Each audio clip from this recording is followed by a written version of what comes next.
தன்னம்பிக்கை கதை. ஒரு அரசன் போட்டி ஒன்றை அறிவித்தான். கோட்டை கதவை கைகளால் திறந்து தள்ள வேண்டும். வெற்றி பெற்றால் நாட்டின் ஒரு பகுதி தானமாக வழங்கப்படும். தோற்றால் தோற்றவனின் கை வெட்டப்படும்.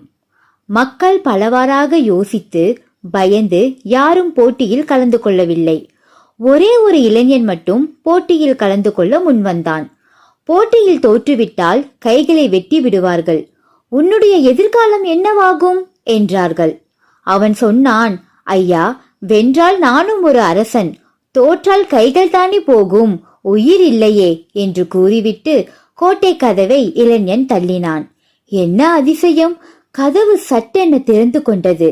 ஏனென்றால் கோட்டை கதவுகளில் தாழ்பால் போடவில்லை, திறந்துதான் இருந்தது. பல பேர் இப்படித்தான் இருக்கிறார்கள். தோற்று விடுவோமோ, எதையாவது இழந்து விடுவோமோ என்று எதற்கும் முயற்சிக்காமலேயே விட்டு விடுகிறார்கள்.